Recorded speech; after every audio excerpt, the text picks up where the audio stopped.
podemos iniciar entonces. Recuerden que estamos viendo el Génesis, ¿no? Estamos viendo el Génesis. Voy a hacer un repaso de la estructura para enchufarnos en lo que veníamos, para que nos quede el Génesis claro, concreto en lo que tiene que ver con lo que es la estructura y su contenido teológico. La semana pasada hicimos como un repaso del contenido teológico en la historia, ¿verdad? Hoy voy a hacer un repaso por la estructura, pero también me voy a centrar ya en un tema que quedó pendiente, que es el tema de las promesas. Entonces, decíamos que la estructura del Génesis tiene varias, digamos, tiene tres maneras de verse según los estudiosos, ¿no? Entonces, la más tradicional, recuerden que es la que hemos visto, que está dividida en dos. La historia primitiva, esa que va del 1 al 11, recuerden, donde está el origen del universo, donde está la creación del hombre y de la mujer, donde está esa elevación al orden sobrenatural y la caída también del hombre, la historia de Caín y Abel, la historia de Set y de su descendencia, el gran acontecimiento, el diluvio, la tabla de las naciones, el relato de la Torre de Babel, y por último, allí la genealogía de Sem, antepasado de Abraham. ¿Ok? Entonces, esta es como la estructura. La otra, recuerden que era la historia patriarcal, que es la que va del 12 al 50, esa que se divide, esa historia patriarcal que se divide en tres, digamos, grandes episodios o ciclos constituidos alrededor de tres personajes centrales: Abraham, Isaac y Jacob, y los hijos de Jacob. Esa es una primera división, ¿ya? Que es la más conocida y la que todos de alguna manera hemos tenido en cuenta. Pero también hay otra estructura que tenemos también que estar atentos, porque algunos estudiosos también esta estructura la tienen en cuenta. Ya la habíamos visto muy rápidamente al principio, sobre todo cuando vimos Antiguo Testamento, ya es como una variante del esquema anterior, ya, y que se divide antes del diluvio y después del diluvio. ¿Ya? Entonces los capítulos, por ejemplo, el capítulo 9 del 20, capítulo 20, versículo 11, bueno, todos esos capítulos que son la bendición de Sem, la Torre de Babel, la genealogía de Sem, todo eso que sirve para destacar la figura de Sem y entonces preparar la historia allí para la venida de Abraham, ¿no? Recuerden que Sem era hijo de Noé, Sem, Can y Jafet, ¿se acuerdan? Bueno, Sem, que de ahí es donde viene realmente el enlace.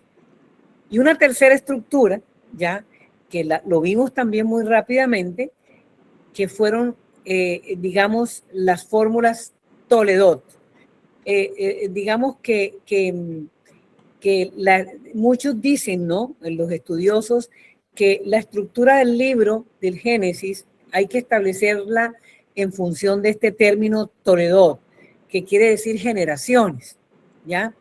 Este término siempre está en plural y bueno, tiene una peculiaridad, ya que también, a pesar de que son fórmulas generacionales, o sea, listas generacionales, también tiene desarrollos narrativos, ¿ya?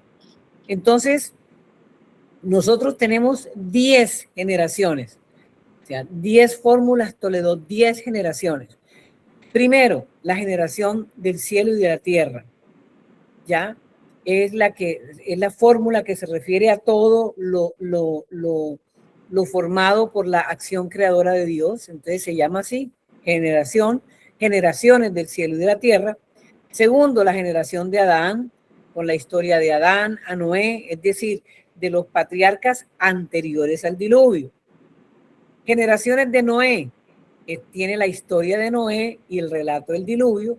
Las generaciones de Sem, con la genealogía de Sem a Terach, padre de Abraham. La genealogía de Terach, en lo que ocupa un lugar, es decir, preeminente en la historia, claro que sí, porque ya vamos acercándonos, ¿no? Este era el padre de Abraham, entonces las generaciones de Terach, las generaciones de Ismael, ya, que era el hijo de Abraham y de su esclava Agar, las generaciones de Isaac, que esta fórmula también introduce los hechos de Isaac como patriarca y de sus hijos Esaú y Jacob. También vienen las generaciones de Esaú, que es por la lista de los hijos de Esaú, y las generaciones de Jacob con la historia de José y sus hermanos hijos de Jacob. Entonces, fíjense que tenemos esas tres estructuras. Yo quería que hoy quedara eso bien clarito para que viéramos por qué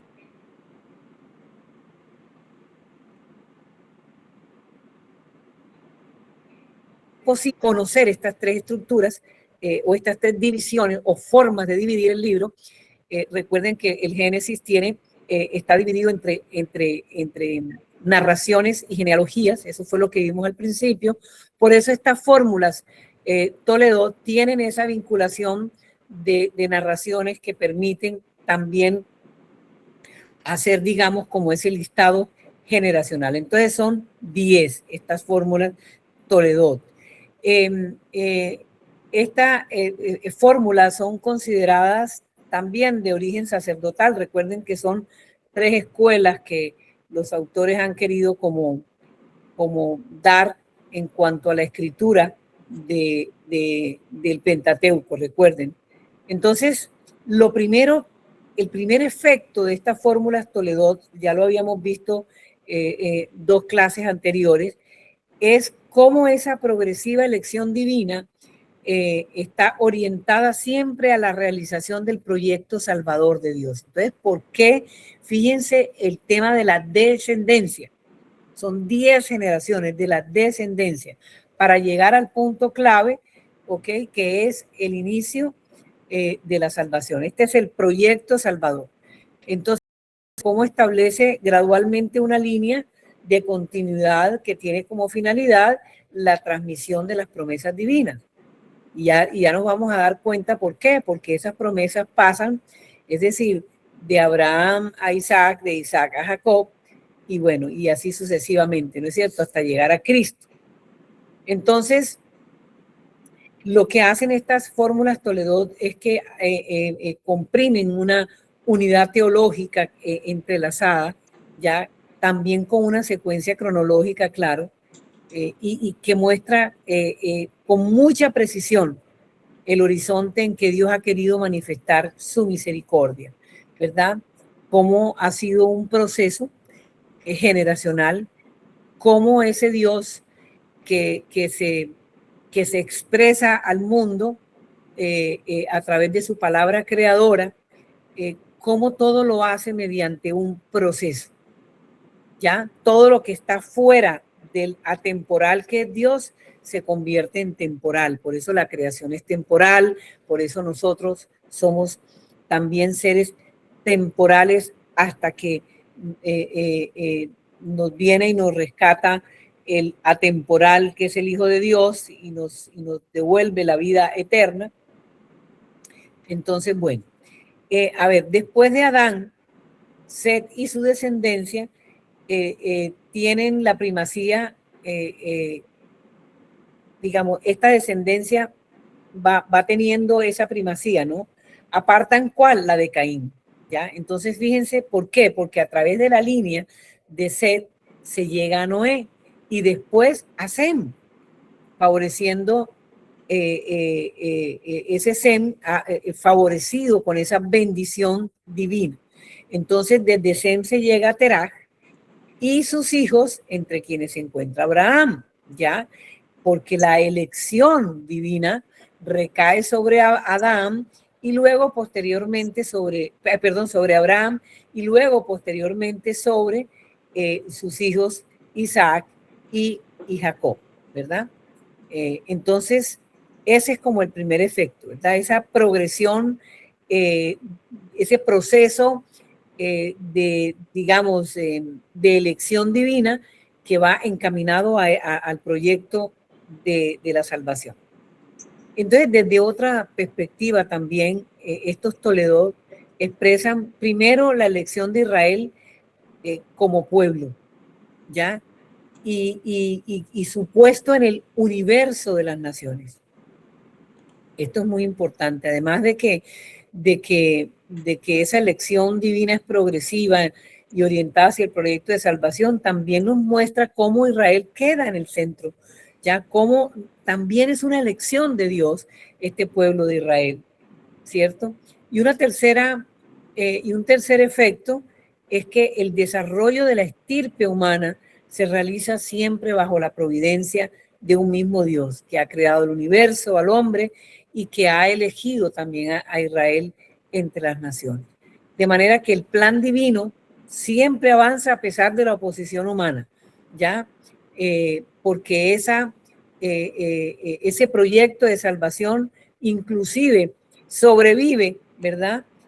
Ante males como el diluvio y Babel. Entonces, esto es clave, ya en esta primera parte de la estructura. Es bien interesante porque nos da ya la clave, estos Toledot, porque uno dice, bueno, pero ¿qué es artera tanta generación y tanta genealogía y para qué tanto? Bueno, porque esto es lo que vislumbramos, lo que desentrañamos de estas fórmulas, ¿cierto? Ese proceso de elección que Dios hace en forma continua, generacional, todo lleva un hilo biológico, un hilo teológico encaminado, ¿ya? Cómo vemos Israel como centro y su puesto y cómo entendemos que la humanidad, aún a pesar de que se opone, siempre sale adelante. Muy bien, vamos entonces repasando, estábamos ya viendo la historia patriarcal, que es la del 12 al 50, y recuerden que la vimos ya. Yo voy a hacer un repaso para aquellos que no vinieron la vez pasada, engancharlos, porque yo sí quiero engancharlos para que vayan en línea continua a la promesa. Miren, las clases bíblicas. Hay una mano levantada. Sí, ¿quién tiene la mano levantada? Alberto levantó la mano. No, la había levantado para aclararles que el significado de la palabra Toledo es generaciones. Generaciones, sí. Significa eso, generaciones. O sea, que son estructuras de las generaciones de la Biblia. Sí. Muy bien, gracias, Albert. Bueno, entonces, yo les decía que una de las particularidades para estudiar Biblia, mis queridos hermanos, es, uno, leerla. Quien no identifica en el texto con la lectura, no hizo nada. Porque se trata de eso, ¿verdad? Y dos, pues lógicamente las clases es hacer el mayor esfuerzo posible por asistir a las clases. ¿Por qué? Porque se pierde el hilo. Sobre todo en este tipo de cursos donde es muy corto el tiempo, ya, pero suficiente para adquirir es decir, el tema, perdón, que necesitamos. Yo tengo una frase coloquial que no es mía, es de un santo y no he podido recordar de quién es, pero lo voy a averiguar y la uso mucho. Dice, el sediento va a la fuente y solo puede beber la porción de agua que le es dado para calmar su sed, porque si toma más de lo que su cuerpo resiste, se vomita. Eso mismo pasa con la Biblia, eso mismo pasa con la lectura santa, eso mismo pasa con la palabra. Nosotros debemos beber la porción suficiente para poder entender, para que no se desborde, para que no se pierda. De manera que esto, ¿qué dificultad trae? el hilo. Entonces yo por eso ustedes me están viendo siempre en las clases hacer un repaso para que vayan haciendo un hilaje. Entonces rápidamente decíamos que en la historia patriarcal pues había un plan literario y que ese plan literario obedecía a esos tres personajes como Abraham, Isaac, Jacob, José, pero especialmente Abraham, Jacob y José, que digamos es que es como una historia familiar donde a Abraham le dedican la mayor parte de los episodios, más o menos 20 episodios. Digamos que Jacob, en él existe una narración continua de 20 años, ya de exilio en Mesopotamia, allá donde está, ya, bueno, y con una cantidad de epílogos descritos durante toda esa narrativa. Y sobre José, digamos, su historia es narrada también con mucha amplitud. A veces su género tiene a veces tintes novelescos, pero posee un gran atractivo también desde el punto de vista literario. La historia de José es bellísima y cuando lleguemos a José, pues nos deleitaremos entendiendo toda la teología que trae José y la enseñanza que José nos trae al mundo de hoy. Hablábamos del contexto histórico y social de la época patriarcal, recuerden, y habíamos hablado del siglo XIX hasta el siglo XV antes de Cristo, y decíamos que no, digamos que no se habían hallado referencias explícitas que apoyaran esta hipótesis. Sin embargo, todos los conocimientos que hoy poseemos sobre ese ambiente histórico y social del Antiguo Oriente próximo favorecen esta hipótesis. Entonces, pues hay conocimientos muy profundos que muestran la vida, los sentimientos familiares, la manera cultural, la forma como, ¿verdad? Entonces, habíamos hablado de esas tradiciones fundamentales que tenían las tribus nómadas y seminómadas, ya se acuerdan que vivían en tienda, que vivían con su ganado, que vivían en las cercanías de los pozos, que emigraban frecuentemente a otras regiones debido a la carestía que había, iban de campamento en campamento, realizando migraciones según las estaciones, ellos eran muy solidarios, especialmente en tiempos de guerra, cuidaban mucho la hospitalidad, trataban a los demás, recuerden, con esa, porque, a ver, ellos cuidaban mucho y celosamente la pureza de sangre, especialmente cuando se casaban, las mujeres buscaban siempre la consanguinidad, y ahí podemos ver entonces el matrimonio de Isaac y de Jacob. Entonces también veíamos algo bien interesante, y es que en este modus de vida, que además está planteado en el relato bíblico, existen hechos de usanza común entre ellos que no está en la ley mosaica, que no lo regula. Por ejemplo, la práctica de la adopción, ya con la atribución del pleno derecho al hombre y a la herencia, digamos, un gesto, por ejemplo, que Jacob realizó con respecto a los dos hijos de José, ¿ya? Eso está ya en Génesis 48, ¿ya? También, por ejemplo, la adopción de un esclavo como hijo y heredero cuando no se tenían hijos propios, como sucede con Eliezer de Damasco, a quien Abraham adopta, ¿ya? También la entrega de una esclava al marido por parte de la esposa para remediar el tema de la esterilidad y poder procrear hijos. Entonces, es lo que hace Sara, Raquel y Lía, ¿no? A ver, el modo también de la venta de la primogenitura, como pasó con Esaú y Jacob. La costumbre, por ejemplo, de casarse con consanguíneos de línea colateral o descendiente. Esa era una costumbre que condena la legislación mosaica, pero que está conforme al código de Hammurabi.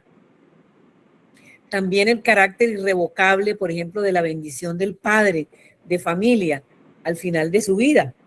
Entonces, eso tampoco está en la ley mosaica, pero es usanza del modo de vida del pueblo de Israel. Bueno, eso lo veíamos, ¿verdad? Entonces también veíamos que en la historia de Jacob, ya, es la que más presenta contactos con esas leyes de Nuzi y otros textos que son importantes para entender que no están en la ley mosaica, pero que son parte de la historia, del modus de vida de los israelitas. Entonces también hablábamos ya de ese hilo conductor de la historia de Abraham entre lo que eran la vocación y las promesas. Y entonces veíamos cómo Abraham, por ejemplo, recuerden, tuvo un llamado divino, recorre la tierra de Canaán, le hace caso a Dios, finalmente se va con su familia.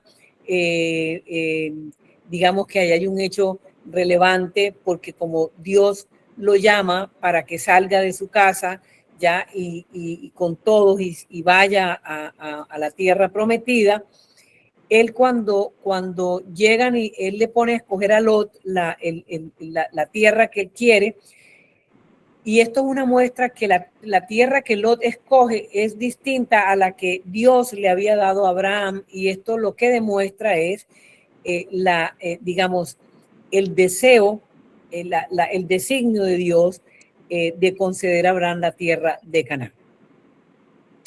Y también, lógicamente, esto está dado en un contexto de longanimidad del mismo Abraham, ¿verdad?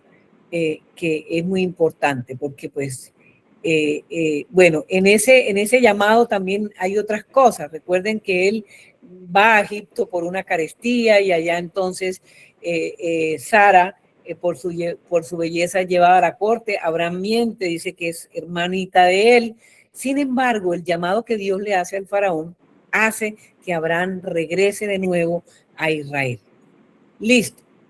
La vocación de Abraham. Entonces, el llamado, ya eso lo hemos visto hasta digamos, bastante, esa llamada de Abraham por parte de Dios: vete a tu tierra sal de tu tierra y de tu patria y de la casa de tu padre a la tierra que yo te mostraré. Entonces, Dios llama a Abraham a una misión concreta. De ti haré una nación grande, dice, por ti serán bendecidos todos los linajes de la tierra. Desde ese momento, entonces, fíjense cómo esa llamada divina orienta toda la vida de Abraham y a su descendencia y toda la historia de la salvación. Entendiendo que cuando Dios llama a una misión concreta. Así que estos datos bíblicos también en esa vocación de Abraham, ¿verdad? También le cambia el nombre, ¿ya? Este era hijo de Terah, también tenía dos hermanos, ya que eran Nahor y Harán, que eran los hermanos de Abraham. Sabemos que estaba en Ur de los Caldeos, que era la capital de los sumerios, allá en la Baja Mesopotamia, y habíamos visto cómo esto nos mostraba cómo el politeísmo se extendía por toda la humanidad y había penetrado inclusive la familia de Terah, o sea, el papá de Abraham. Eran paganos, eran completamente politeístas, ¿ya? Entonces, bueno, también tenemos la respuesta, habíamos visto la respuesta de fe de Abraham, ¿verdad? Digamos que en la época del libro de Sirácides, el segundo siglo antes de Cristo, ya casi en la época griega, digamos. Recuerden que estos libros de sabiduría fueron creados, o sea, fueron generados o escritos en ese momento por toda esa situación que estaban viviendo ese pueblo de Israel en la época helenista con los griegos. Ya habían adoptado muchas cosas de la cultura griega, estaban alejándose. Entonces, estoy fascinada con tu queso. Estaban alejándose de la ley de Moisés, de la ley de Yahvé, y entonces es cuando ellos deciden, por ejemplo, el libro de sabiduría, recoger todas aquellas dichos sabios, y entonces escriben estos libros. Entonces, el libro de Sirácide, ya, cómo convierte a Abraham en un modelo paradigmático de observancia de la fidelidad en las pruebas, ¿ya? En Abraham, mis queridos hermanos, se siente la unidad, la raíz nacional de Israel, ¿ya? Y se apoya en un horizonte universal que es la bendición de los pueblos. Abraham como padre insigne de una multitud de naciones, ¿ya? Decía el libro de Siracide, no se ha hallado quien igualara a Abraham en la gloria. Él dice, él guardó la ley del Altísimo y con él entró en alianza. En su carne grabó la alianza y en la prueba fue hallado fiel, dice el libro de Siracide. Por eso Dios le prometió con ese juramento bendecir por su linaje las naciones, multiplicarle como el polvo de la tierra, y darle una herencia de mar a mar, de río hasta los confines de la tierra. Entonces, todo esto concluye con una serie de características en la figura de Abraham frente al llamado que hace Dios. Oigan, cómo esto nos contrasta en la vida de nosotros hoy para nuestro llamado. Abraham también tenía un contexto en aquella época sociocultural, nosotros también lo tenemos. Y a veces oigo corazones tan desesperanzados, voces tan desesperanzadas, que como si alguien tuviera que resolvernos el problema, y no entendemos que hemos sido llamados a una misión también concreta, ¿ya? Hemos sido llamados también a ese proyecto que Dios tiene de salvación para el hombre, y cómo además nos entregan toda la pedagogía de la cual el Hijo de Dios nos entrega para trabajar ese proyecto, y ni aún así creemos. Y ese proyecto son las pequeñas comunidades, ¿no? Él quiso vivir esa experiencia en una pequeña comunidad, de manera que nos confronta mucho la vida hoy, ¿no? En ese llamado. Dios no me ha llamado únicamente a santificarme solo.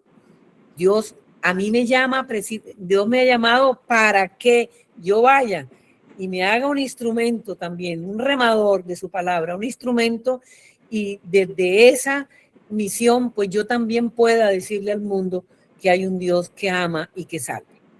También fíjense, en esa tradición neotestamentaria, o sea, acá en el Nuevo Testamento, también se pone de manifiesto la fe de Abraham. Por ejemplo, en la carta de los Hebreos, ¿ya? Cuando traza ese elogio de la fe de los antepasados, ¿se acuerdan? Cuando dice, por la fe de Abraham, al ser llamado Dios, obedeció y salió para el lugar que había de recibir en herencia, y salió sin saber a dónde iba, y por la fe peregrinó a la tierra prometida como una tierra extraña, habitando en tiendas, ¿verdad? Lo mismo que Isaac y sus herederos, bueno, en fin. También nos habla de que por la fe Abraham fue sometido a prueba cuando presentó a Isaac como ofrenda, y que con base en esa prueba pues ha sido exaltado, ¿verdad? Como Abraham ofreció a su primogénito en ofrenda a Dios. Bueno, entonces fíjense cómo en el Nuevo Testamento, veníamos hablando, está esa, es decir, esa respuesta de Abraham, ¿no?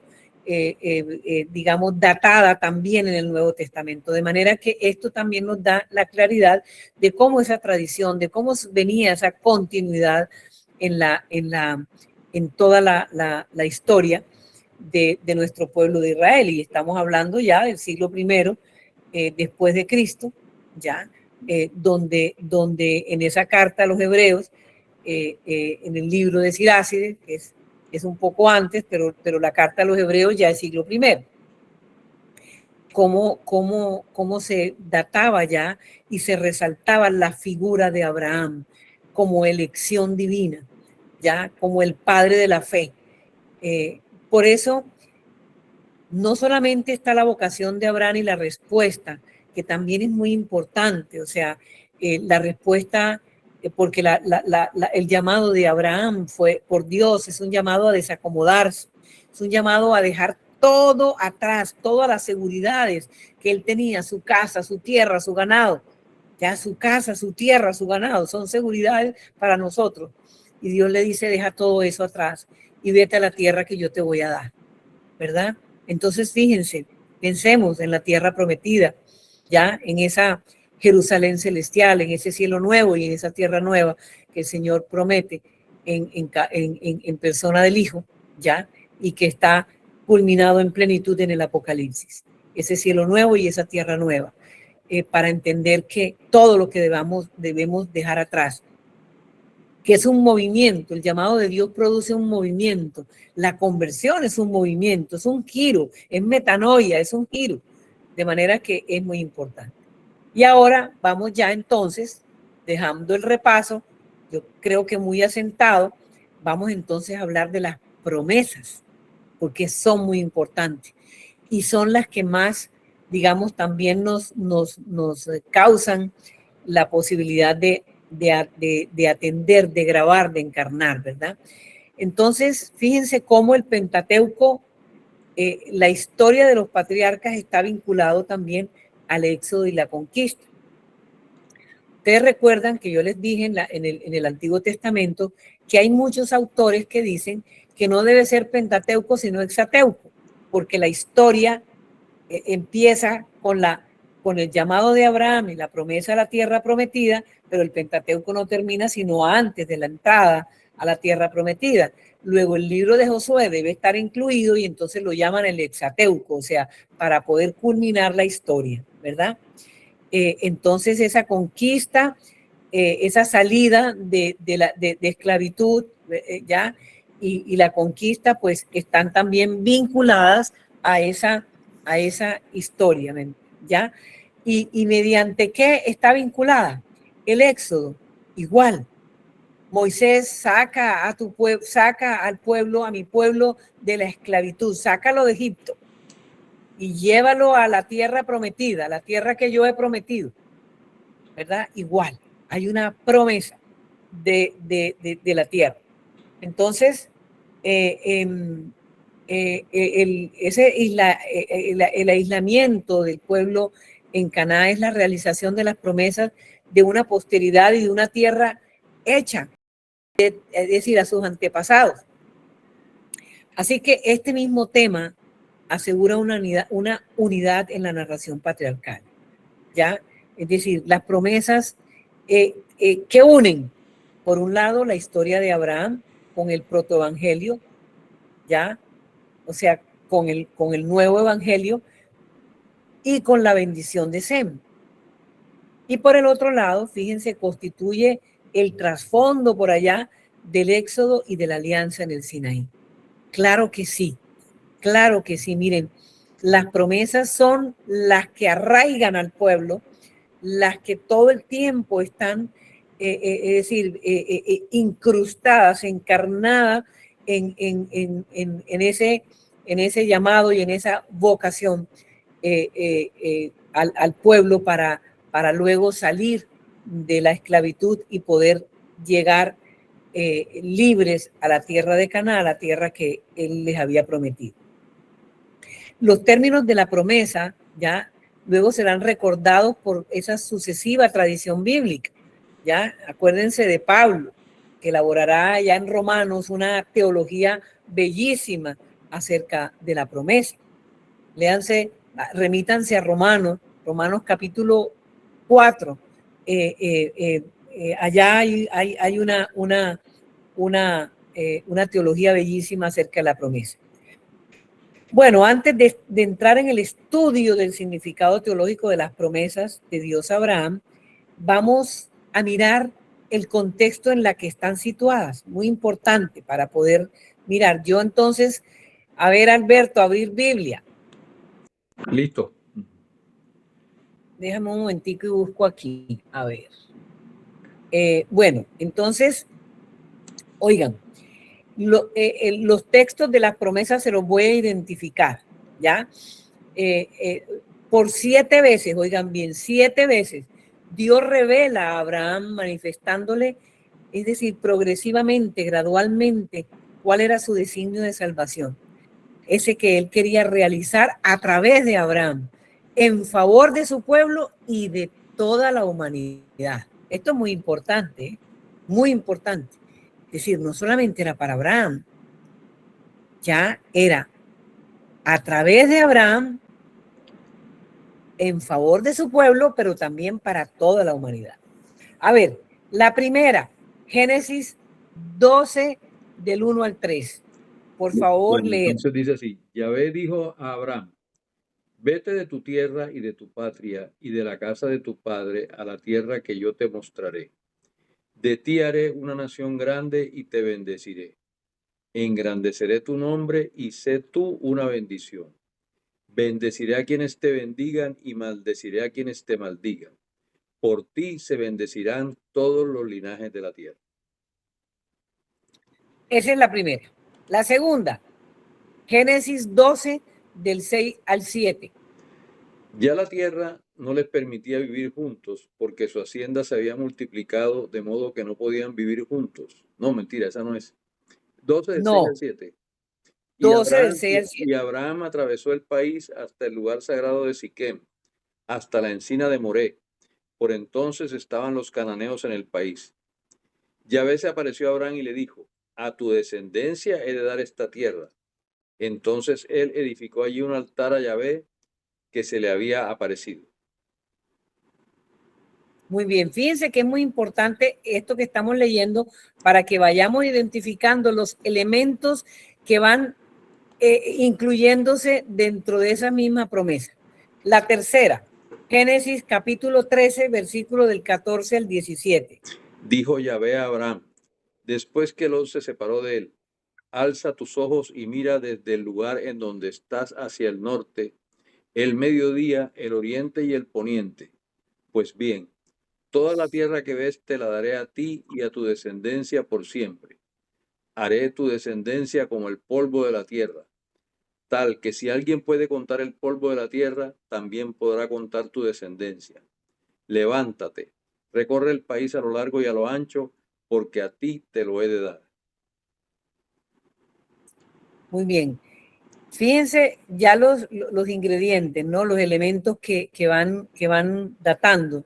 Dios no solamente le da una tierra, se la delimita, pero además le dice, recórrela. Bueno, la cuarta es Génesis 15. No podemos leer todo el capítulo, leamos al principio. Dice: después de estos sucesos fue dirigida la palabra de Yahvé a Abraham en visión, en estos términos: no temas, Abraham, yo soy para ti un escudo, tu premio será muy grande. Dijo Abraham: mi señor Yahvé, ¿qué me vas a dar si me voy sin hijos? Dijo Abraham: he aquí que no me has dado descendencia y un criado de mi casa me va a heredar. Mas he aquí que la palabra de Yahvé le dijo: no te heredará ese, sino que te heredará uno que saldrá de tus entrañas. Yo creo que está ahí. Muy bien ahí. Recuerden, Eliezer, el de Damasco, el que adoptó a Abraham. Muy bien, fíjense, ahí también hay un nuevo ingrediente, ¿verdad? Es decir, ese coloquio, digamos, para mí es de los más interesantes. Vuelve a repetir el principito, que yo quiero ahí calar algo. Dice: después de esos sucesos fue dirigida la palabra de Yahvé a Abraham en visión en estos términos: no temas, Abraham, yo soy para ti un escudo, tu premio será muy grande. Ahí. No temas, Abraham, yo seré para ti un escudo. Fíjense cómo Dios va soltando las perlitas poco a poco, ¿no? Cómo de una no se lo dice todo. Son 7 veces que el Señor reitera esas promesas. Vamos a leer en el capítulo 17, Génesis 17, también al principio, porque no vamos a leer todo el capítulo. Lo que pasa es que nos va a quedar de tarea. Dice: cuando Abraham tenía 99 años, se le apareció Yahvé y le dijo: yo soy el Sadai, anda en mi presencia y sé perfecto. Yo establezco mi alianza entre nosotros dos y te multiplicaré sobremanera. Yo establezco mi alianza entre nosotros dos.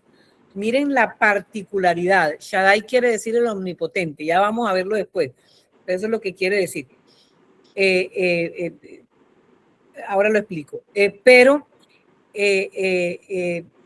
muy importante, ¿no? La alianza entre los dos es una conversación cara a cara. Es un diálogo. Ahí uno puede ver cómo era la relación de Dios con Abraham, ¿ya? Y nos daba, y nos data, y nos permite tomarlo como ejemplo para aquellos que no tenemos a un Dios, digamos, personificado en este momento. Lo tenemos eucarístico, pero también lo tenemos en su presencia, que es la palabra. Entonces, ¿cómo se establece ese diálogo? ¿Cómo se va haciendo una relación en la medida en que Dios va viendo la apertura de Abraham? En esa medida Dios va dándole a Abraham los elementos necesarios para que él vaya comprendiendo lo que está pasando. Génesis 18, pero ese sí del 17 al 18. Dijo entonces Yahvé: ¿por ventura voy a ocultarle a Abraham lo que hago? Siendo así que Abraham ha de ser un pueblo grande y poderoso, y se bendecirán por él los pueblos todos de la tierra. Fíjense el ingrediente importante que hay aquí. Ya no es Abraham un hombre, ya Abraham es un pueblo, ¿ya? Que es lo que demuestra claramente la pedagogía de Dios, ¿ya? El comunitario, la vida comunitaria, ya no es Abraham, ya es un pueblo. Muy bien, y por último la décima, que es Génesis 22, del 15 al 18. El ángel de Yahvé llamó a Abraham por segunda vez desde los cielos y dijo: por mí mismo juro, oráculo de Yahvé, que por haber hecho esto, por no haberme negado a tu hijo, tu único, yo te colmaré de bendiciones y acrecentaré muchísimo tu descendencia como las estrellas del cielo y como las arenas de la playa, y se adueñará tu descendencia de la puerta de sus enemigos. Por tu descendencia se bendecirán todas las naciones de la tierra, en pago de haber obedecido tú mi voz. Fíjense, por tu descendencia, ya no te bendeciré y a través de ti bendeciré y las naciones, ¿verdad? Sino por tu descendencia bendeciré. O sea, miren, ¿dónde está pasando la promesa? ¿A quién? Al primogénito de Abraham, al hijo de la promesa, que ¿quién era? Isaac. Esto es bien interesante, ¿verdad? Pero no nos vamos a detener aquí porque, bueno, eso, pero lo más importante es que lo podamos ir comprendiendo, ¿ya? Esas 10 veces en que el Señor reitera a Abraham. Fíjense que ya aquí ha tomado a Isaac, ya ha pasado la prueba, de manera que ahora entonces vuelve y le reitera, ¿no? Vuelve y le reitera.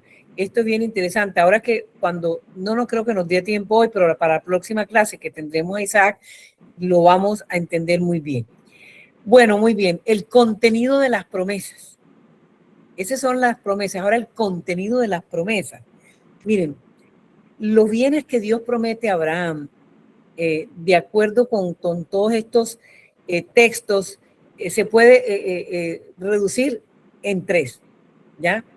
Una numerosa descendencia, para que lo anoten, la posesión de la tierra de Canaán y en particular la promesa mesiánica, es decir, la bendición a través de su descendencia de todas las naciones de la tierra. Es lo que los estudiosos de la Biblia llaman la promesa mesiánica, porque termina y se plenifica en Jesús. Muy bien, estas promesas serán confirmadas de nuevo en Isaac y lo vamos a ver. A Isaac también le va a decir lo mismo y a Jacob también además. Y recuerden que de dónde realmente proviene el pueblo cuando se forma, pues con Jacob, ¿verdad? Con sus 12 hijos, con las 12 tribus. Así que esas dos primeras, la descendencia y la tierra, entran en relación con la alianza que Dios establece con Abraham. Y la promesa especial, ¿ya?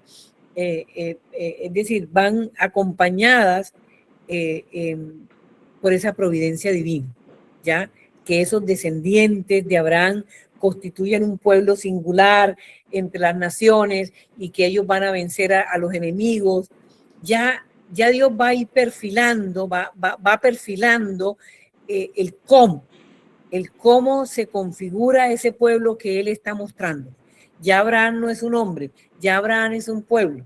Ya no habla de solamente de a través de ti, sino a través de tu descendencia. De manera que ahí vamos viéndolo, ¿verdad? La promesa de una descendencia numerosa, ¿por quién se va a realizar? Es decir, se realiza cuando José y sus hijos, recuerden, bajan a Egipto. Recuerden que el pueblo, había una hambre grandísima. Egipto era la gran despensa de estos pueblos, ¿verdad? Entonces, como José le había anunciado al faraón en un sueño que el faraón tenía de las vacas flacas y las vacas gordas, José le dice que la interpretación de ese sueño es épocas de sequía y épocas de gran abundancia. Entonces el faraón lo nombra gobernador y le dice que se encargue de toda la producción. Entonces, ¿cuál era la usanza? Fíjense que Abraham también fue a Egipto por hambre, ¿no? Y muchos pueblos emigraban, iban a Egipto a comprar comida. Entonces llegan los hermanos de José. José los reconoce y entonces allí ya José le pide bueno, se reconcilian, en fin, ellos pensaron que José les iba a hacer daño, pero no fue así, por eso la historia es bien bonita, bien pedagógica. Y entonces le pide permiso al faraón y le permite a Jacob venir con sus 12 tribus, con sus 12 hijos y su familia a establecerse en Egipto. ¿Ya? Entonces, allí los israelitas fueron fecundos, se fueron multiplicando y llegaron a ser un pueblo muy fuerte, pero muy fuerte. Eso lo podemos mirar en el libro del Éxodo, ¿verdad? Bueno, la posesión de la tierra también tiene su inicio cuando Abraham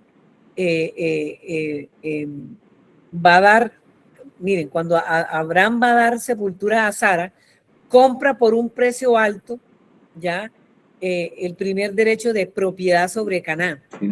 Todo el campo de este hitita nombrado en el Génesis, que se llamaba Efrón, ¿te acuerdas? En esa gruta de Macpelá, eso que aparece en las laudes cada ratito, eso allá Génesis 23. Allí, digamos, que empieza ya la posesión de la tierra. Y la posesión definitiva tendrá lugar, lógicamente, con la conquista de la tierra prometida emprendida por Josué, ya que está en el libro de Josué, el libro que viene después del Pentateuco, ¿ya? Lógicamente con el pleno dominio sobre ellas durante los reinados de David y Salomón, porque ya sabemos que después del reinado de Salomón viene Roboam el hijo y allí se produce el cisma y entonces ahí hay la división del pueblo de Israel. Este realmente es el contenido de las promesas. Miremos la promesa mesiánica, la tercera, ¿verdad? Esa tercera que les había hablado de las 3 promesas, ya que es la bendición de su descendencia y de todas las naciones de la tierra. Muy bien. Miren, estos bienes que Dios promete a Abraham también son muy importantes, son de orden temporal y terreno, que son la descendencia y la tierra. Y todos están orientados a la promesa mesiánica. Y esta se expresa en 2 textos especiales. Fíjense, el primero que dice, bendeciré a quienes te bendigan y maldeciré a quienes te maldigan. Por ti serán bendecidos todos los linajes de la tierra. Lo acabamos de leer, Génesis 12, versículo 3. Y la segunda, por tu descendencia, en hebreo quiere decir será con Z, ¿ya? Por tu descendencia serán bendecidas todas las naciones de la tierra en pago de haber obedecido tú mi voz. Fíjense dónde está conectada. Entonces, la importancia que tienen estos 2 textos ya es que está enmarcada en un género literario que se llama la bendición. Es un género literario muy del Antiguo Testamento. especialmente también en los Salmos, bueno, pero es un género literario, donde dice Dios bendijo desde el principio a los seres vivos con la fecundidad y de modo especial bendijo al hombre y a la mujer y renovó la bendición en Noé y a todos los seres animados a pesar del pecado cometido. Entonces, a partir de Abraham, ya es cuando la bendición divina, oigan bien, porque esto es interesante, la primera bendición, fíjense que es particularizada, pero a partir de Abraham, la bendición divina penetra en la historia de los hombres con toda su fuerza salvífica. Gracias a esa bendición, ya, gracias a la fe de Abraham, que acoge esa bendición, la historia de la salvación recibe un nuevo y decisivo impulso salvador. Esta es la belleza de cómo realmente a partir de Abraham empieza, pero fíjense, se necesita la aprobación de Abraham, ¿no? O sea, la intervención más bien de Abraham, ¿verdad? Entonces, sí, está la bendición, está la promesa, esa bendición unido a la fe de Abraham, ya, que acoge la bendición, la historia de la salvación coge otro impulso, ya, coge de pronto no otro, pero sí un nuevo impulso más fuerte. Entonces, aquí hay una característica importante que también es adaptado como ejemplo para la vida nuestra. La bendición de Dios está. Hemos sido bautizados. Dios nos ha hecho promesas muy grandes. Ya, todo el que escucha mi palabra y la guarda en su corazón, ese hijo nunca se perderá. Todo el que escucha mi palabra no morirá jamás, ¿verdad? Entonces, la bendición de Dios con la apertura y la acogida del Hijo, fíjense cómo le da un nuevo impulso a nuestra vida y también al proyecto salvador de Dios, porque todo esto tiene una repercusión también comunitaria. Así que ese carácter mesiánico, digamos, se pone de contexto en que no se trata de bendiciones dirigidas a todas las naciones, digamos, se trata de bendiciones, no se trata solamente de una persona, sino de bendiciones dirigidas, perdón, a todo un pueblo, a toda una nación, a todos los hombres sin exclusión, ¿ya? Y se refiere a toda bendición, y no limita, ¿ya? Así que en este sentido que estamos hablando, se orienta la interpretación que hace el Nuevo Testamento, ¿ya? La de Jesús misma en Juan 8:56, que lo vamos a leer ahorita, Juan 8:56, y otra en Hechos de los Apóstoles, ¿ya? Que desvelan, digamos, la perspectiva cristológica de la promesa de Dios a Abraham, ¿ya? La promesa de Dios a Abraham. Por favor, leamos Juan 8:56.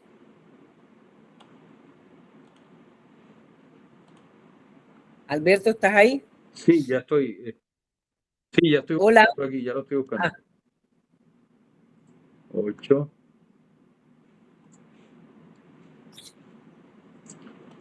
Voy aquí, 8. 56 me dice. 56 me Sí, dice. capítulo 8, versículo 56, solo el versículo 56. El 56 dice así, a ver. Dice así, bueno. Vuestro padre Abraham se regocijó pensando en ver mi día, lo vio y se alegró. Fíjense, y ahora vamos a leer Hechos de los Apóstoles, capítulo 3, del 25 al 26. Bueno, Hechos de los Apóstoles, 3 del 25 al 26.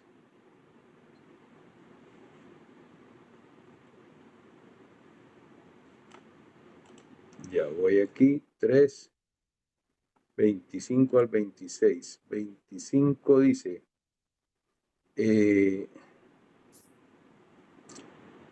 vosotros sois los hijos de los profetas y de la alianza que Dios estableció con vuestros padres al decir a Abraham, en tu descendencia serán bendecidas todas las familias de la tierra.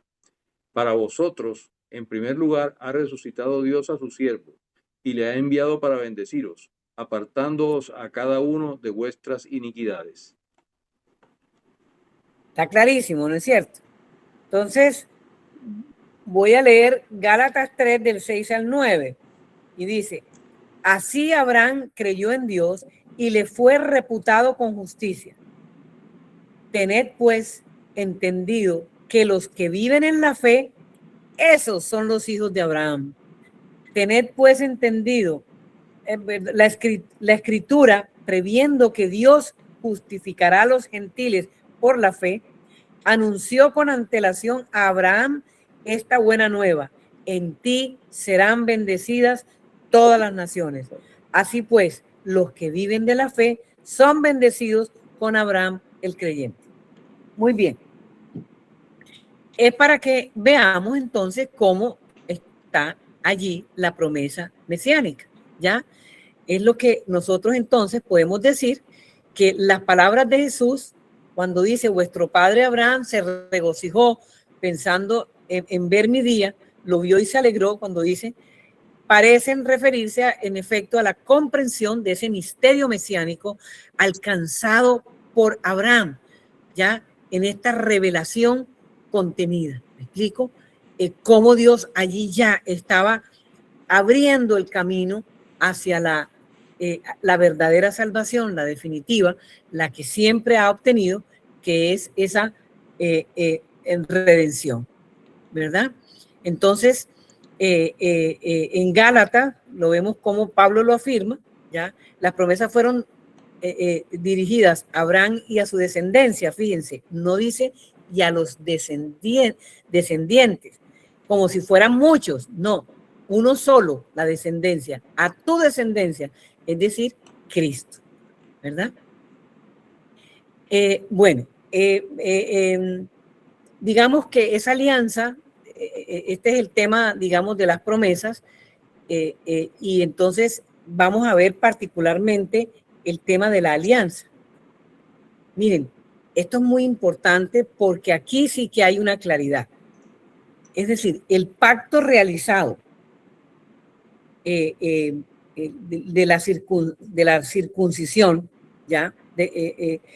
Recuerden, vamos a mirar, en ese pacto de la circuncisión, Dios renueva la promesa del hijo que nacerá de Sara. Miren, el cuadro se completa con el cambio de nombre de Abraham y Sara. Y la aplicación, es decir, de cómo Dios ha establecido un signo de la alianza.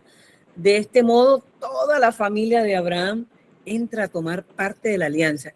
Esto es para mí una de las cosas más bonitas. Es decir, no es solamente Abraham, incluye a Sara y lógicamente a Isaac, ¿verdad? Vamos a mirar algunos elementos que nos ponen de relieve esto, ¿verdad? Fíjense, Dios se revela como el Shaddai, como el Dios omnipotente. Digamos que esta denominación, yo quedé en explicárselos ahora, ¿verdad? Digamos que se convierte desde ese momento en una forma habitual para designar al Dios de los patriarcas. Es muy importante porque también obedece a esa orden, digamos, a esa escuela sacerdotal. Lo llaman Yahvé el Shaddai, el omnipotente. Fíjense, Dios omnipotente, ahora Shaddai, aparece con un nombre propio. Esta denominación de Shaddai sustituye ya o aparece junto al nombre divino. ¿Ya? Era el que utilizaban los semitas para declarar al Dios supremo. Todos los semitas, ellos no hablan de Yahvé, sino del Shaddai, del omnipotente, ¿ya? Del grande. Muy bien. A esta manifestación divina, que es en definitiva, digamos, una autoafirmación de Dios sobre su poder para realizar lo establecido, a pesar de todas las dificultades. Bueno, Abraham tenía 99 años, Sara tenía 90, era estéril. Oigan bien, fíjense los impedimentos. Pero aquí sigue entonces la exigencia de la fe y rectitud formalmente pedida a Abraham. Esto no es así tampoco tan fácil, fíjense. Habían unos impedimentos físicos para que el Shaddai, el Omnipotente, realizara su poder. Pero también contaba ya con la apertura de la fe y la rectitud de Abraham. Fíjense cuando le dice, anda en mi presencia y sé perfecto. Es decir, esto debía ser la actitud que Abraham debía tener ante el Dios de la alianza. Y gracias a Dios, Abraham manifiesta su comprensión del misterio ya de un modo espontáneo, como lo hizo María, como lo han hecho muchos, como lo hemos hecho nosotros, el sí a Dios sin condiciones, ¿ya? Entonces recuerden cómo cayó Abraham rostro en tierra. Y entonces es cuando Dios le confirma la promesa. Serás padre de una muchedumbre de pueblos. Yo te daré a ti y a tu posteridad la tierra en que andas como peregrino, todo el país de Canaán en posición perpetua, y yo seré el Dios de los tuyos. Bueno, otro elemento, miren, como contraseña, digamos, de la misión recibida, Abraham recibe un nuevo nombre. Ya no se llamará Abraham, que quiere decir Padre excelso, sino Abraham. Abraham, padre de una multitud. También Sara recibe un cambio de nombre, Sarai a Sara. Y aunque ambos apelativos quieren decir princesa, el primero de pronto es tratado como en una forma arcaica, ¿ya? Pero el cambio de nombre posee un contenido teológico muy preciso, ¿ya? Indica también lo que yo acabo de decir hace ratico. Ella también será destinataria de la bendición divina y, por supuesto, partícipe de la promesa hecha a Abraham, de una descendencia numerosa. Ella llega a ser madre de una gran nación. Así que los cambios de nombre manifiestan esa soberanía de Dios en llevar a cabo su designio salvador. Esto a mí me parece importantísimo. Oigan, ¿cuántos impedimentos no hay para que Dios realice su proyecto salvador ahora en este pleno 2026, 5 de mayo? ¿Con cuántos cuenta Dios? ¿Con cuántos de nosotros cuenta Dios? En apertura a la fe y a la acogida a esa bendición de anunciar su proyecto salvador. Esa es la gran pregunta, ¿no? Esa es la gran pregunta. Sin embargo, como decíamos anteriormente, a pesar de todos los impedimentos, Dios siempre va a realizar su proyecto salvador. Él es el Shaddai, el omnipotente. Así que miren, el signo de la alianza contraída, ¿cuál es? Ahora, la circuncisión, que pasa a ser el signo de pertenencia al pueblo de Israel. Para pertenecer al pueblo de Israel, para ser un israelita, tiene que ser un circuncidado. Mire, así como de modo análogo como hizo con la alianza con Noé, ¿se acuerdan? Y lógicamente a través de él con toda la creación. Que ¿cuál fue el signo? El arco iris. La alianza con Abraham y su descendencia también se presenta vinculada a un signo físico, la circuncisión, ¿ya? Lo que en algunos pueblos primitivos antes era un rito, digamos, para iniciación del matrimonio. En cambio, en Israel se convierte en el signo de pertenencia al pueblo elegido. Miren, con el pacto surge una nueva relación de Dios con Abraham. Esto es importante. Esa relación no solamente es con Abraham, también con su descendencia. Eli tiene la mano levantada. Ya vamos a acabar, si quieres. Ok. Bueno, vamos a acabar para que no se nos vaya el hilo. ¿Ya? Fíjense. Con este pacto surge una nueva relación de Dios con Abraham y con su descendencia. Yo estableceré mi alianza entre nosotros dos. Recuerden cómo lo leímos. ¿Ya? y con tu descendencia después de ti, de generación en generación, una alianza eterna, de ser yo el Dios tuyo y el Dios de tu posteridad. Oigan, qué belleza eso, ¿cierto? Entonces, para que se mantuviera esa relación de Abraham y su descendencia, debían corresponder en plena libertad a la oferta de Dios. Lo que acabo de poner el ejemplo, ¿ya? Así que la circuncisión se presenta como el acto que confirma la aceptación a la que Dios ha realizado. Era un signo, ¿ya? Así que fíjense que hay una diferencia entre la alianza establecida con Abraham y la alianza con Noé, ¿verdad? Esta última, que era el arco iris, es un signo que reclama solo la voluntad de Dios, de no mandar diluvio. Con Abraham, igual que con Moisés, había exigencia al designio individual llamado. Necesitaba una respuesta, ¿ya? Para que esos planes se pudieran cumplir, porque ellos eran los instrumentos que Dios había elegido. Mis queridos hermanos, voy a dejar hasta aquí, porque luego vendrá entonces el tema de Jacob y de Isaac. Yo creo que con esto complemento el hilo del principio hasta donde vamos, para entonces continuar con Jacob y con Isaac y Jacob para la próxima clase. Quiero escucharlos, Eli, ahora sí, ¿qué nos ibas a decir? Yo pues sabemos que con la venida de Jesús fue que Jesús, bueno, le dio su valor a la mujer, porque la mujer en la época antigua no era muy valorada. Sin embargo, en el Antiguo Testamento hubo muchas mujeres importantes. Entonces yo te pregunto, y vuelvo y te digo lo mismo que la vez pasada, yo no sé qué me pasa, pero todo esto lo he escuchado muchas veces, pero estas preguntas que he hecho ahora nunca se me habían venido. El Espíritu Santo anda revoloteando en mi cabeza. Entonces mi pregunta es, la circuncisión era, bueno, para los hombres, por supuesto, porque eran los que tenían para hacer eso. Y para poder decir que pertenecían, pues, como la pertenencia al pueblo de Israel. ¿Y las mujeres qué? Pues mira, la mujer era considerada de la estirpe del varón, ¿ya? Entonces, fíjate, por ejemplo, voy a ponerte un caso muy sencillo, acá último, ¿ya? Una de las pruebas por las cuales María no tuvo más hijos es que la mujer cuando enviudaba, como era de la estirpe del varón, pasaba al primogénito, a la casa del primogénito, del hijo mayor, ¿ya? Sí. O a la casa de alguno de sus hijos, ¿ya?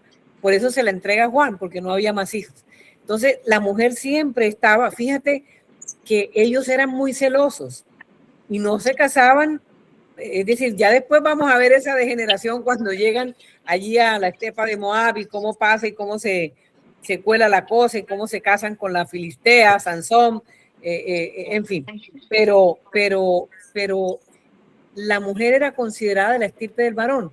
Es decir, pertenecía, porque acuérdate que antes no era simplemente el esposo y la esposa, era toda una estirpe, era toda una familia, era todo. Acuérdate que la cultura era tribal. Entonces yo pertenecía a la tribu de Benjamín, aquel pertenecía a la tribu de Leví, aquel pertenecía a la tribu de Judá. Igualmente ellos desde el principio, ya desde el principio, la mujer, a ver, yo cuando estudié arqueología bíblica y la estudié con la Universidad de Jerusalén en una oportunidad que nos dio el padre Fidel Oñoro a los que estudiábamos ciencia bíblica, miren, eso no es verdad que la mujer sociológicamente tenía un contexto, claro que sí, pero Dios le dio una gran relevancia a la mujer. Oigan, somos dadoras de vida, ¿ya? Nos concedió la gracia de impulsar la vida, ¿verdad? La primicia de la resurrección, tantas cosas de la mujer, arqueología bíblica femenina. La mujer tenía mucha relevancia frente a Dios. Y ustedes lo ven, Sara, Rebeca, Lía, Esther, Judith. A ver, ayúdenme, hay muchas, ¿ya? Que tenían... Débora, claro. Susana, Ana, Susana. Ana. Sí, correcto, la mamá de Samuel. ¿Ya? Ruth también, claro. Entonces, fíjense cómo no es tan cierto eso que nos vienen metiendo en la cabeza. Yo digo, pero ¿cómo se les ocurre pensar en esto cuando primero que todo no se usaba en la época de Jesús? Primero que el maestro llamara a los discípulos. En la época de Jesús el discípulo escogía al maestro y Jesús cambia la regla. Entonces Jesús llamaba a sus discípulos. Quiere decir que en la escuela de Jesús había mujeres, habían discípulas, y ustedes saben, dentro de esa María Magdalena.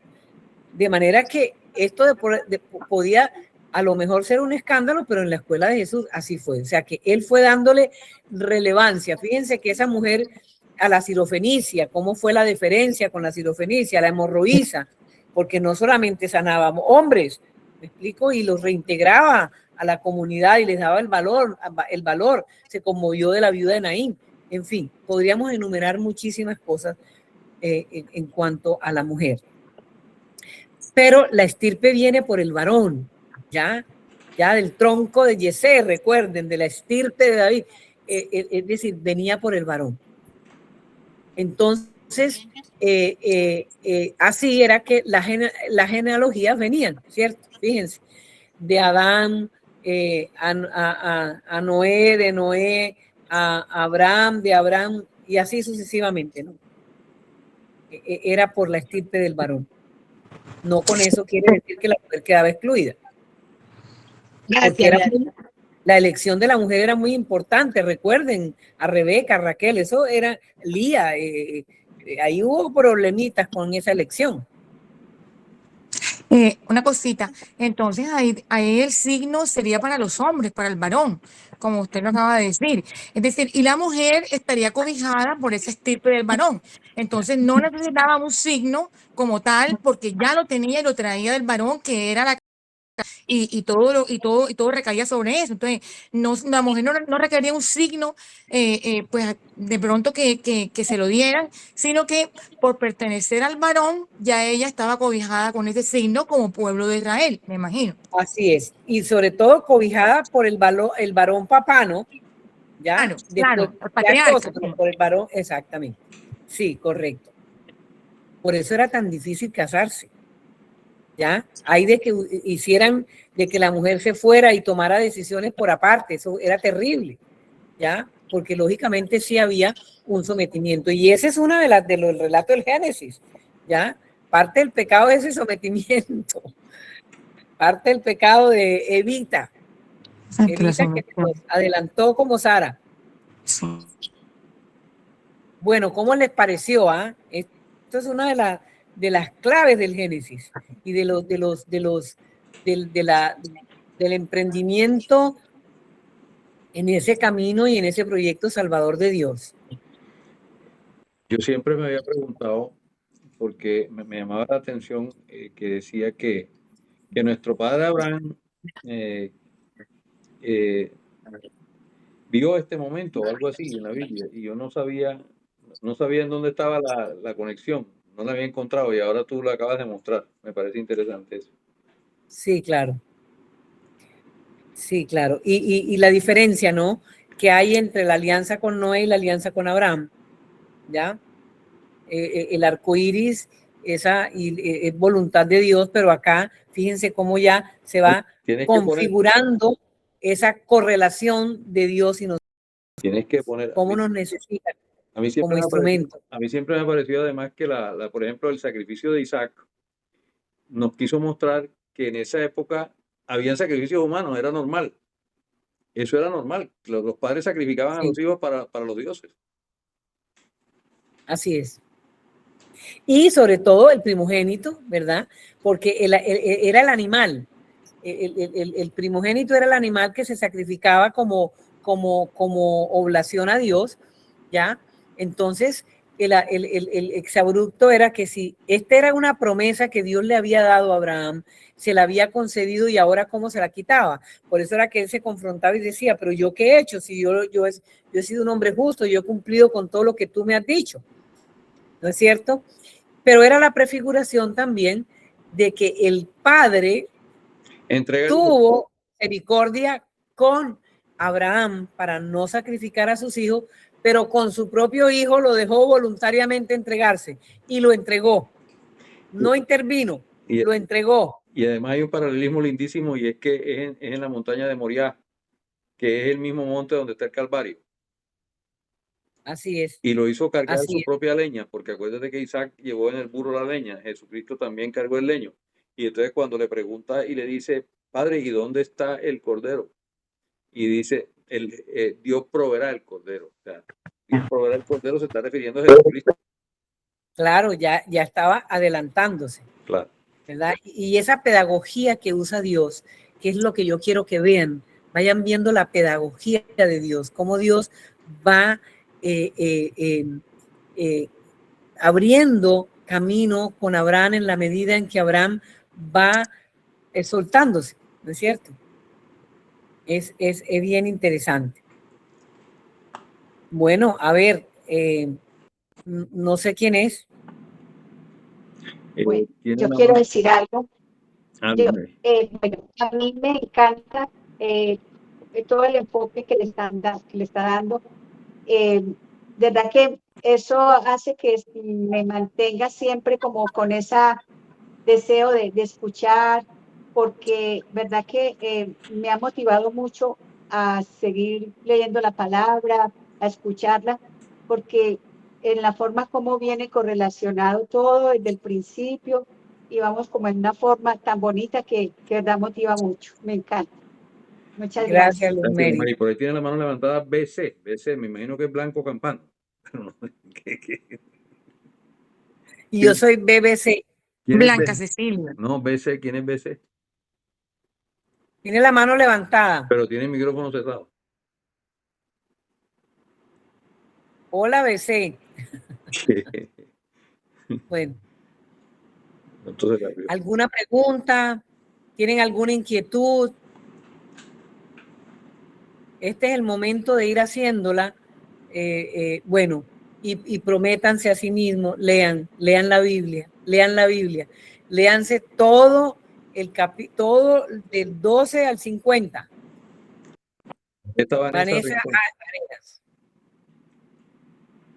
Vanessa, la hola, joven. Muy buenas noches para todos. Doña Beatriz, yo tengo una duda, no sé si en la clase anterior la hayan resuelto, que en la clase anterior no puede estar, pero pues ahora leyendo de nuevo el Génesis, la duda es cuando dice que Eva y Adán tuvieron a Caín, a Abel y luego a Seth, ¿de dónde surgen las otras personas que van a formar la familia con Caín? Porque entonces ahí leemos que Caín tuvo sus hijos, que ahí digamos que me quedé con esa duda. Claro, y recordemos que habíamos hablado de que el libro del Génesis también tiene muchos símbolos, ¿verdad? Entonces, dentro de esa pedagogía teológica que usa Dios a través del agiógrafo para darnos a conocer el cómo se generó esa primera humanidad, sin datarla en un hecho científico, sino en un hecho teológico. Entonces Adán y Eva representan esa primera humanidad, ¿verdad? Esa primera humanidad. Y a través de esa primera humanidad sucede esa transgresión y lógicamente fíjate las consecuencias. Se rompe, se fractura la pareja, el tema de los hermanos. Entonces, cómo viene a fracturarse también la relación de los hermanos y cómo viene a fracturarse entonces la relación del pueblo con Babel. Es decir, son símbolos, ¿ok? Digamos, es una manera de contarnos cómo sucedió ese origen de la historia humana, ¿ya? Entonces, por eso no nos podemos... hay unas explicaciones, pero aquí duraríamos 2 horas más. Hay unas explicaciones no tanto de tipo científico, pero sí de tipo arqueológico, que yo les pasaré, si me permite la profesora, pasarles esto porque es arqueología y me gusta mucho, para que ustedes vean las generaciones y cómo prueba la existencia de Adán y cómo, es decir, porque lógicamente Adán, bueno, para no embolatarlo, pero te prometo que la próxima clase se las voy a dar, te las voy a pedir permiso para dárselas, para que ustedes la escuchen, porque es bien interesante. Pero como a nosotros nos concierne el concepto teológico, ya, es entender cómo el agiógrafo iluminado por Dios nos cuenta cómo fue esto. Recuerda que el Génesis se escribió, se compuso, digamos, no se escribió, sino se redactó. Habían fragmentos, ¿no?, de estos escritos, los recogen, y ya en el exilio, después del exilio, se empieza a conformar el Pentateuco. O sea, estamos hablando de que si Abraham data del siglo XIX, estamos hablando de que el exilio es siglo VIII, ¿ya? Entonces, cómo ellos empiezan a recoger esos fragmentos y a unificar esa historia, digamos, a componerla y a contarle al mundo, porque lógico, la inquietud era esa, ellos habían perdido la fe en lo absoluto, estaban separados ya muchos de Dios y estaban pues embebidos con la cultura babilónica y la necesidad que tenían realmente para volver a rescatar la fe en Yahvé, en sus tradiciones, en todo lo que era el pueblo, de todo lo que eran ellos. Entonces es cuando ellos empiezan a escribir, ¿ya? Cuando ellos empiezan a recoger y a formar, en este caso, el Pentateuco, ¿ya? Bueno. Entonces, Muchas gracias, Beatriz. Parece les comparto la oración y terminamos. Gracias. Gracias, Alberto.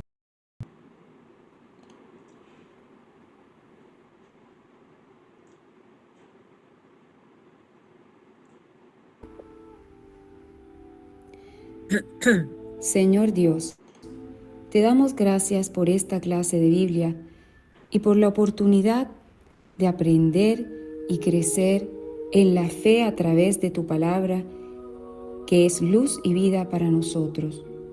Te pedimos que tu Espíritu Santo venga sobre nosotros, ilumine nuestra mente y nuestro corazón, y nos ayude a comprender y a poner en práctica lo que hoy hemos aprendido, para que nuestra fe se fortalezca y nuestro amor por ti y por los hermanos crezca cada día. Virgen María, Madre de Dios, intercede por nosotros. Enséñanos a seguir el ejemplo de tu Hijo Jesús y a vivir según su voluntad. San José, patrono de la Iglesia, protege a nuestra comunidad y a nuestros líderes y ayúdanos a ser fieles y obedientes a lo que Dios nos pide. Bendice a nuestra comunidad de la Ermita de las Mercedes, a nuestros maestros y a todos los que participan en este camino de formación. Que la sabiduría y el entendimiento recibidos hoy nos acompañen en nuestra vida diaria y se reflejen en nuestras acciones y en nuestras relaciones con los demás. Amén. Amén. Bueno, muchas gracias. Muchas gracias a todos. Muchas gracias. A ustedes. Gracias. Para todos. Gracias, Beatriz. Gracias. Muy interesante. Hasta luego, Alberto. Gracias. Bueno, Gracias, bendecida noche. bueno.